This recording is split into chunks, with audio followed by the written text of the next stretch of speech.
क्या आपको ये पता है कि जो जंगल के टाइगर्स होते हैं वो केविन क्लेन का जो ऑब्सेशन परफ्यूम है उससे वो अट्रैक्ट होते हैं और ये परफ्यूम उनके लिए इररेसिस्टेबल होता है, जिसके चलते ये अट्रैक्ट होते हैं उस परफ्यूम के तरफ और फोटोग्राफर अपना काम यानी कि फोटो को क्लिक कर लेते हैं। इस सेंट्स को वाइल्ड में टाइगर को अट्रैक्ट करने के लिए यूज किया जाता है। नेक्स्ट, और क्या आपको पता है कि एक ऐसा पैरासाइट है जो कि किसी चूहे के अंदर चला जाए तब उनका जो बिल्ली के प्रति जो डर होता है वो खत्म हो जाता है। टॉक्सोप्लाज्मा गोंडी ये जो पैरासाइट है जब चूहे के अंदर चला जाए तब चूहे को ये निडर बना देता है क्योंकि ये चूहा पैरासाइट्स के कंट्रोल में आ जाता है। नेक्स्ट, क्या आपको ये पता है कि जो कॉस्मिक रेज होते हैं यानी कि ब्रह्मांड के रेज वो आपके घर में रखे हुए इलेक्ट्रॉनिक डिवाइस को भी अफेक्ट करता है क्योंकि आउटर स्पेस से जो कॉस्मिक रेज आते हैं उसके चलते आपके इलेक्ट्रॉनिक के अंदर ग्लिचेस होते हैं और डिवाइस में बहुत सारे सॉफ्टवेयर एरर का कारण कभी कभी कॉस्मिक रेज ही होती है और इसीलिए कंप्यूटर के रैम के अंदर और बहुत सारे डिवाइसेस के अंदर ऐसे कई एरर करेक्टिंग चीजों को डाला जाता है जिससे वो ठीक हो पाए। Yes man, it's a true fact और विकिपीडिया पे आप इसका पूरा डिटेल्स देख सकते हो।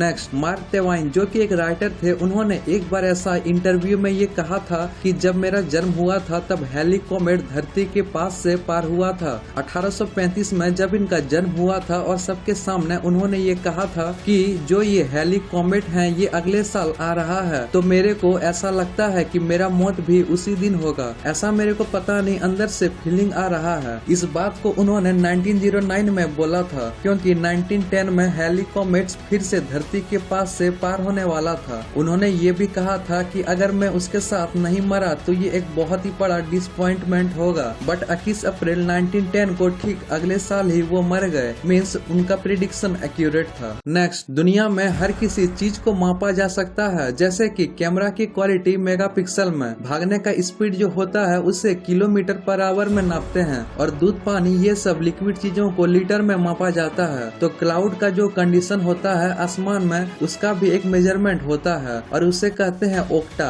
OKTA octa. और ओक्टा जो होता है ना पार्शियल सनी या फिर मोस्टी क्लाउड, इसका जो यूनिट होता है मापने का उसे ओक्टा कहते हैं। और आप सिंपली ये समझ जाओ कि ओक्टा मतलब क्लियर स्काई और ये जाता है अप टू 8 ऑक्टा और 8 ऑक्टा मतलब होता है क्लाउडी आसमान और जो कंप्यूटर वेदर को मेजर करता है तो वो ऑक्टा में मेजर होता है। नेक्स्ट, पुराने जमाने के जो वाइकिंग होते थे आपने इनके बारे में जरूर ही सुना होगा। ये पता है एनिमल्स को मार के उनके हड्डी से वेपन बनाते थे और उनका ये कहना था कि एक मजबूत लोहे के वेपन से ज्यादा ताकतवर एक जानवर के हड्डी से बना वेपन होगा क्योंकि उनका ये मानना था कि जो जानवर का हड्डी होता है उससे बने वेपन में जानवर का ताकत, जानवर का स्पिरिट, एग्रेसिवनेस, ओरा, प्रॉपर्टी मतलब कि जानवर का पूरा एक वाइब होता है इसमें। पुराने जमाने में तो साइंस उतना नहीं था तो वो एक्चुअली में सही थे और लोहे से ज्यादा मजबूत उनका यही वेपन बनता था तो वो लोहे के साथ साथ उसमें हड्डी भी मिलाने लगे और मिक्स करके वेपन बनाने लगे क्योंकि बोन के अंदर के कार्बन को जब लोहे के साथ मिक्स करते हैं तब एक प्रिमिटिव वर्जन ऑफ स्टील बनता है। नेक्स्ट, जिस तरह आप ई-कॉमर्स वेबसाइट से कुछ भी सामान खरीद सकते हो तो ऐसे ही कई तरह के वेबसाइट हैं लिटरली जिसमें आप प्राइवेट आइलैंड भी खरीद सकते हो, जैसा कि आप ये वेबसाइट को देख सकते हो। नेक्स्ट, हर साल का जो कैलेंडर होता है 2015, 16, 17, 18, 19, 20, 21, 22 जो भी है उस साल का जो कैलेंडर होता है ना वो ऐसे ही बहुत बार कोइंसिडेंस होता है कि इस साल का जो कैलेंडर है वो पहले के किसी साल से एग्जैक्टली मैच करता है। संडे मंडे ये सब भी मैच करता है। जैसे कि साल 2021 का जो कैलेंडर है ना वो साल 2010 के कैलेंडर से पूरी तरह मैच करता है। अगर आप साल 2010, 1999, 1993, 82, 1971, 1965, 1964, 1937, 1926 इन सब के कैलेंडर ईयर से 2021 का कैलेंडर पूरा मैच करता है। आप 1926 के कैलेंडर को देखो या साल 2021 के कैलेंडर को देखो, दोनों तो सेम ही है और साल 2021 का कैलेंडर साल 2027 में रीयूज हो सकता है और 2038, 49, 2055, 66, 77, 83, 94 तो ये सारे कैलेंडर ईयर 2021 के कैलेंडर से पूरी तरह मैच करते हैं। नेक्स्ट, तो बहुत सारे सर्वे में ये पाया गया है कि आप पैसों का खर्च कैसे करते हो। मतलब कि दुनिया में दो तरह के लोग होते हैं। एक होते हैं जो कि पैसे को मटेरियल पोजीशन के लिए यूज करते हैं, कोई भी चीजों को खरीदना, कलेक्ट करना इनके लिए, और एक होते हैं जो कि घूमने फिरने में, एक्सपीरियंस लेने में यूज करते हैं। तो ये सर्वे में ये पाया गया है कि जो लोग पैसे को यूज एक्सपीरियंस में करते हैं वो लोग ज्यादा खुश रहते हैं in comparison to those person who expense money to acquire material position. और बहुत सारे पुराने लोग जो लाइफ के 70-89 ईयर्स को एक्सपीरियंस किया है, उनका ऐसा कहना है कि मटेरियल को कलेक्ट करने से ज्यादा एक्सपीरियंस में लगाओ ताकि कॉन्शियसनेस इवॉल्व हो पाए। नेक्स्ट, और क्या आपने कभी ये सोचा है कि जो हम लोग सांस लेते हैं यानी कि breath in and breath out, तो जो हर कोई सांस छोड़ता है यानी कि इस दुनिया के सारे लोग, तो क्या ये पॉसिबल है कि आप अभी सांस ले रहे हो तो अल्बर्ट आइंस्टाइन ने भी उस सांस को पहले लिया था। तो क्या वो ऑक्सीजन कोई इंसान आज के टाइम में ले रहा है? क्योंकि ऑक्सीजन छोड़ने के बाद वो तो एटमॉस्फेयर में ही है।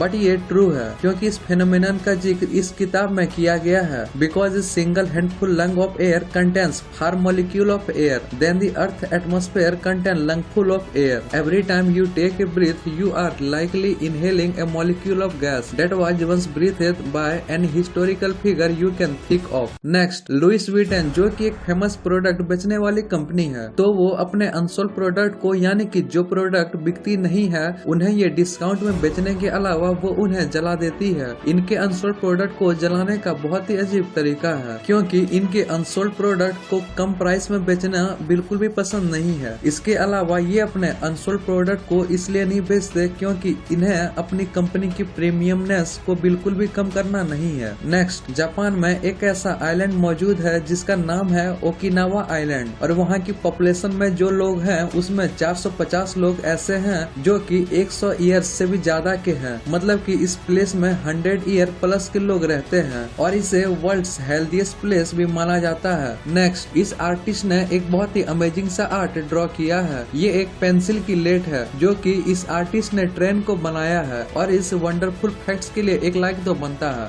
नेक्स्ट, आपको तो ये बात पता ही होगा कि जितने भी मोबाइल गेम हैं या जितने भी पीसी गेम हैं, तो ये गेमिंग कंपनी ऑफ कोर्स आपस में प्रॉफिट के लिए कॉम्पिटिट करती है कि किसका गेम ज्यादा बिकेगा। तो ये गेमिंग कंपनी हर एक कंट्री में होती है, लेकिन इंडिया में बहुत ही कम कंपनी है जो कि ओरिजिनल गेम बनाती है। बट चाइना, यूएसए और जापान जैसे कंट्री में बड़ी बड़ी $1 बिलियन ऑर्गेनाइजेशन है। तो अगर हम इसकी रैंक की बात करें कि पूरी धरती में कौन सा देश सबसे ज्यादा गेमिंग रेवेन्यू कमा रहा है, तो आप ये लिस्ट को देख सकते हो। नंबर 1 पे है चाइना, सेकंड में है यूएसए, थर्ड में है Japan and the list goes on. Next, hydrophobia मतलब कि पानी से डर लगना, तो एक फोबिया है। अनूप्टोफोबिया एक डिजीज होता है जिसका मतलब होता है फियर ऑफ स्टेइंग सिंगल, मतलब कि ऐसे लोग जो अपनी जिंदगी में कभी भी सिंगल रह ही नहीं पाते। और फोबिया भी बहुत ही टाइप के होते हैं। फोबिया का एक अलग से डिक्शनरी अपना आता है और एक टाइप का फोबिया है जिसका नाम है ओइकोफोबिया। तो इस फोबिया में इंसान को अपने ही घर से डर लगता है। ये किसी भी टाइप का मजाक नहीं है, it's a true fact of wrong facts. Next, दुनिया में अजीबोगरीब तरह के सर्वे होते हैं और सबसे अमेजिंग सा सर्वे ये भी है कि जो आपको हैरान कर देने वाला है। तो सर्वे ये है कि women see their reflection in mirror 8 times a day, मतलब एवरेज ये है कि गर्ल्स दिन भर में अपने फेस को 8 बार से भी ज्यादा मिरर में देखती है। नेक्स्ट, जितने भी इस दुनिया में फल हैं तो उसमें से स्ट्रॉबेरी वही एक ऐसा फल है जिसका जो बीज होता है वो फल से बाहर होता है। बाकी दुनिया में जितने भी फल हैं सबका बीज उनके अंदर होता है, but strawberry is the onliest fruit जिसका सीड आउटर सरफेस में होता है। नेक्स्ट, इस दुनिया में हर किसी को कोका कोला पीना बहुत ही ज्यादा पसंद है, बट क्या आपको ये पता है कि नॉर्थ कोरिया और क्यूबा एकमात्र ऐसा देश है जहाँ कोका कोला खरीदना या बेचना इलीगल यानी कि गैर कानूनी है। नेक्स्ट, तो बहुत ही जगह ये आर्टिकल लिखा होता है कि यहाँ मरना मना है, बट इसके पीछे का रीजन लिखा नहीं होता। तो बात ये है कि नॉर्वे जो जगह है वहाँ पे ये लॉ है, आप ये विकिपीडिया में भी देख सकते हो, प्रोहिबिशन ऑफ डेथ।